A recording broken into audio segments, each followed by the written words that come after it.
Inbreeding, the practice of marrying within a closely related group, has existed for centuries across different cultures.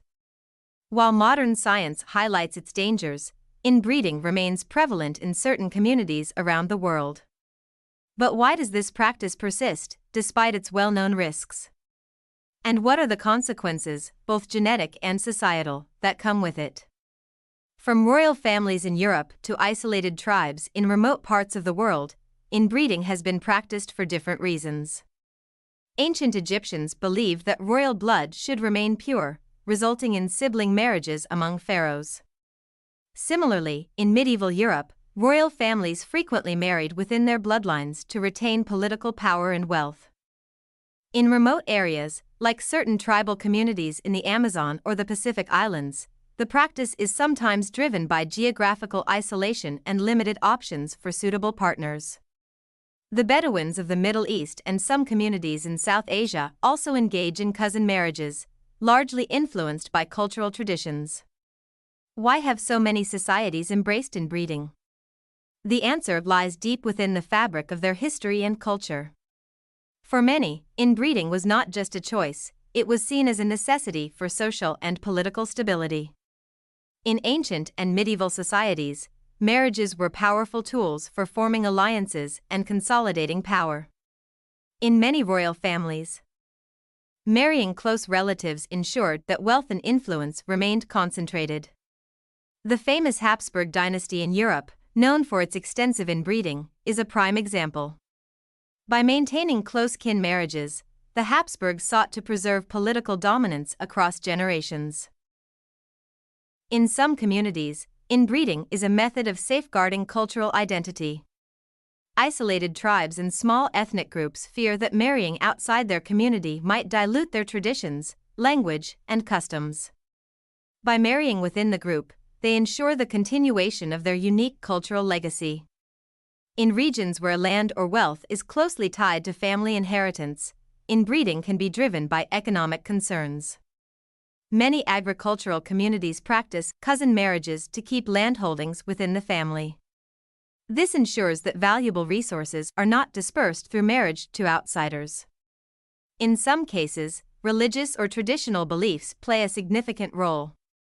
Certain interpretations of religious texts have led communities to believe that marrying within their kin group is more virtuous or divinely ordained. In regions of the Middle East, parts of North Africa, and South Asia, cousin marriages are not just culturally accepted but are seen as the ideal.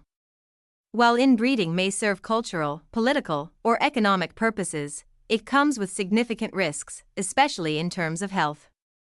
The genetic consequences of repeated inbreeding can be severe. Inbreeding increases the chances of recessive genetic disorders. When close relatives have children, the probability of both parents carrying the same harmful genetic mutations rises. Diseases like hemophilia, cystic fibrosis, and Tay-Sachs disease are examples of disorders that become more common in inbred populations.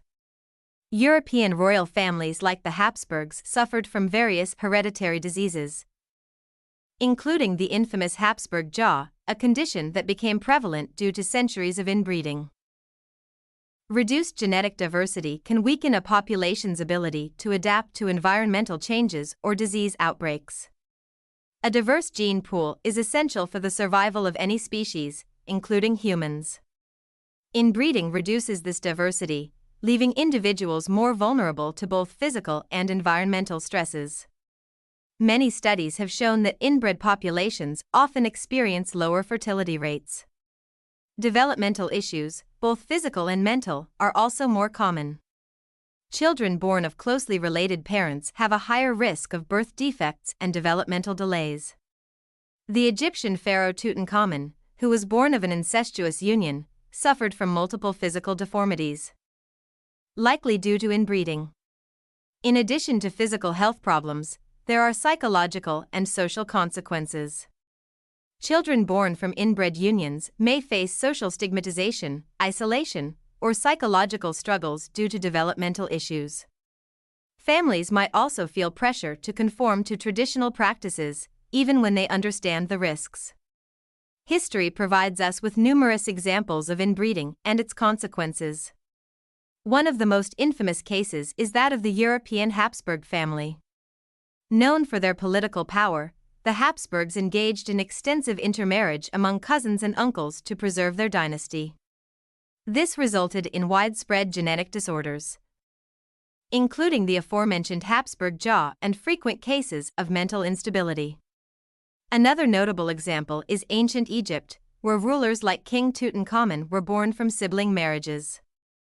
These practices were believed to preserve the divinity of the royal bloodline but also contributed to numerous physical deformities and a weakened genetic pool. As we better understand the genetic and social implications of inbreeding, it becomes essential for societies to reconsider this practice. While cultural, economic, and historical reasons for inbreeding may have been valid in the past, modern science reveals the harm it can cause. Society's stance on inbreeding should prioritize education, healthcare, and genetic counseling. Raising awareness about the risks associated with inbreeding is crucial, particularly in communities where the practice is deeply rooted in tradition. Ultimately, as we strive for a healthier and more diverse future, it's important to strike a balance between preserving cultural heritage and embracing modern understanding of genetics. By acknowledging the past and understanding the present, we can build a future where cultural identity thrives without compromising genetic health. Together, we can make informed choices that benefit both individuals and society as a whole.